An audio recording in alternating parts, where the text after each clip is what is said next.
You know, being a kid who grew up in the 90s was a bit of a weird experience now that I think about it. To paraphrase Tyler Durden, we were the middle children of history who never really had a unique thing of our own. And by that, I mean that we lacked a unifying cultural phenomenon that bound our collective consciousness together, the kind of iconic movie franchise or TV show that anyone who grew up in that time could point to and say, see that? That was my childhood right there. I mean, don't get me wrong, there were plenty of older things to choose from. Indiana Jones, Back to the Future, The Terminator and Aliens movies were all awesome, but they all hit the cinemas long before my generation were old enough to see them. They were never really ours. Even Star Wars kind of passed us by because we grew up in that weird no man's land between the two big trilogies where nothing much was happening in a galaxy far, far away, and so not many kids were interested in it. All of this is to say that growing up in the 90s felt a bit like living off the slightly stale leftovers from someone else's cultural banquet. Yeah, it did the job, I guess, but it's not exactly great for your self-respect. But that all began to change as the decade drew to a close, and we began to hear rumours of a new fantasy trilogy in the works, a big budget adaptation of Lord of the Rings no less. Now, I can't begin to tell you how excited this made Teenage Drinker feel, because I'd been a fan of the books for years by that point and absolutely fallen in love with the world of Middle-earth.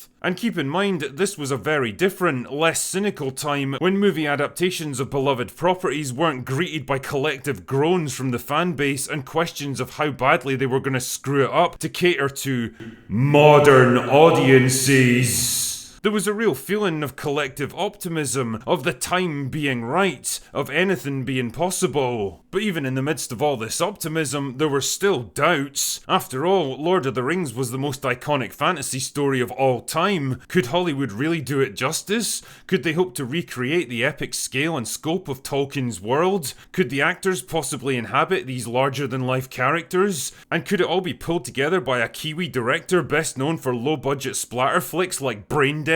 Well, in December 2001, we found out. And within about 5 minutes of Fellowship of the Ring kicking off and that gloriously epic battle sequence against Sauron, I pretty much knew they'd gotten it right. Somehow they'd found the perfect tone, the perfect look and feel, the perfect soundtrack and the perfect actors to make this all work. And the more it progressed, the better it got. Every character arc, every great battle, an iconic scene and poignant line of dialogue from the books was right up there, faithfully recreated for all the world to see. And 2 years later, when Return of the King brought the epic story to a close in the most satisfying way possible, I knew I'd finally found it. The thing I'd been looking for all throughout my childhood. The pop culture phenomenon that my generation could at last call their own. The trilogy I could point back to and say, see that? I got to be part of that. Plenty of others might have enjoyed it since then, but we were actually there when it happened. And looking back on it all now, 20 years down the line, thinking about everything that's come and gone in those 2 decades, I was struck by kind of a sad realization. The Lord of the Rings might well have been it. The best we were ever gonna get. The high point, the apex of pop culture cinema. Something that I just don't think we're ever gonna top.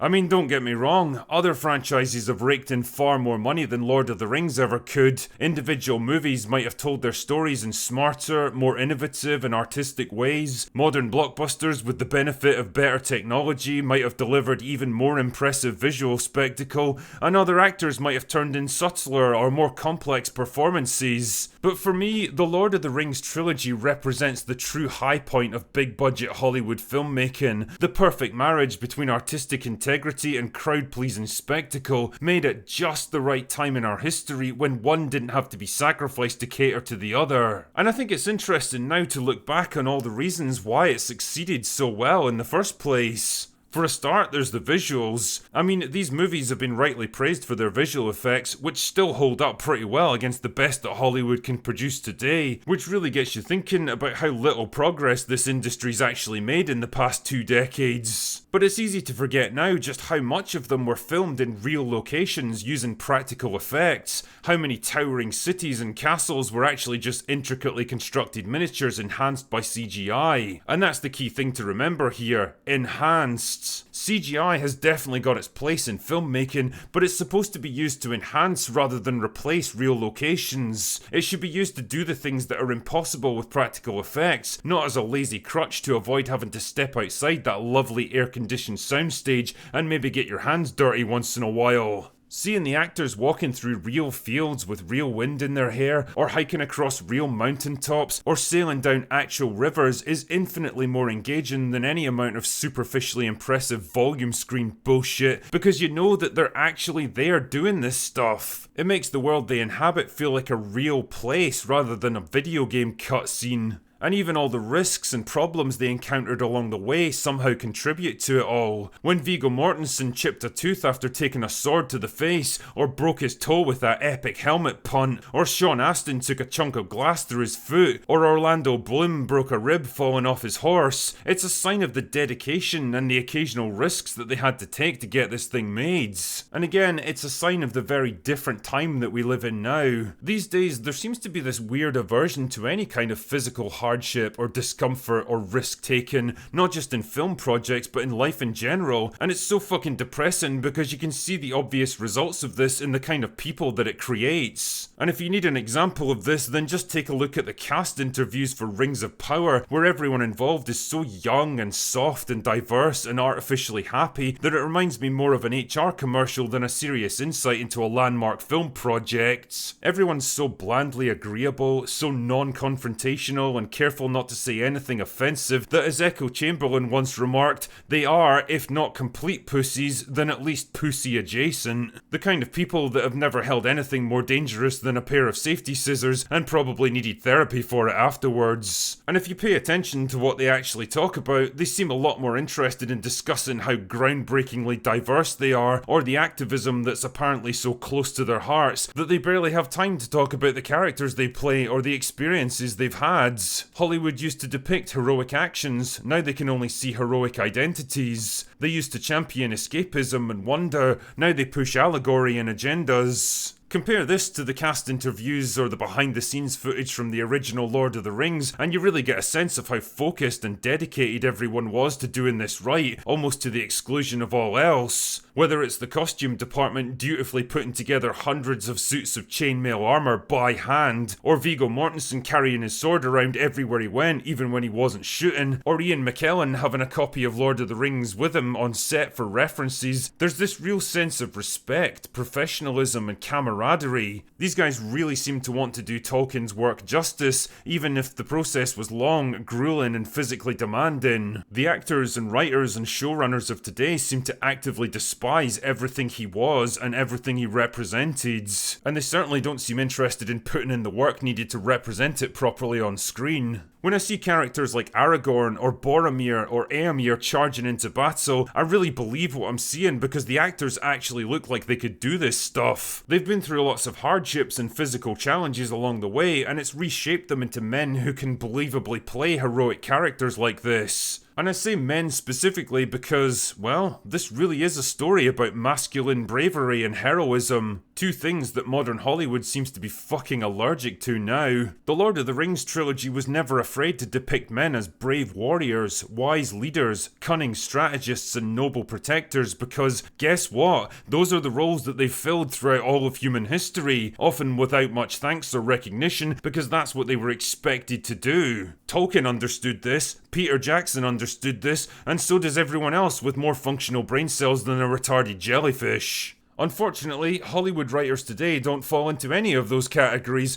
and so instead, every potential moment of male heroism or self-sacrifice in modern storytelling has to be undercut by some shitty piece of meta-humor or a strong, diverse woman who solves the problem all by herself. And the results are as predictable as they are depressing. Nobody buys into this stuff because it goes against everything we know to be true, and yet there they are, stubbornly trying to sell it to us year after year, still trying to push the message. And that brings me to the often repeated interview with Peter Jackson, which perfectly illustrates why these movies succeeded so well 20 years ago, while almost everything else put out by Hollywood in recent years is on a downward spiral into oblivion.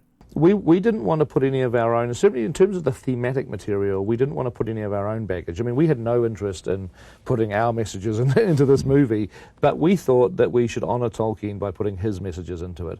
This right here is why Lord of the Rings got it. This is why people still talk about these movies 2 decades later. This is why they're going to be beloved by generation after generation. And it's why I don't think we're going to see the likes of Lord of the Rings ever again, because the conditions that allowed those films to get made simply don't exist, and I don't imagine that they're going to be coming back anytime soon. Hollywood is a very different place now. The writers and actors are very different people. The entire culture of storytelling is different. But you know what isn't different? The fucking audience. There's still the same hunger for escapism, for new worlds where adventure and wonder are everywhere. There's still the same desire for heroic characters battling evil enemies, tales of friendship and sacrifice and bravery that aren't tainted by tedious modern political agendas. There's still the same need for stories that elevate our spirits, that inspire us to be better, to see beyond the trivial problems and drudgery of everyday life. Which probably explains why shows like Rings of Power, that try so painfully hard to bend Tolkien's world and characters around modern sensibilities, have already been forgotten before they've even finished their run. And you know what? I'm okay with all of this, because the story that really mattered has already been told, and told really fucking well. It's out there now, it belongs to all of us, and no matter how much modern writers might try to warp or twist or reshape it into their own vision of what we should want, it can never be taken away, because some things really do stand the test of time. Anyway, that's all I've got for today. Go away now.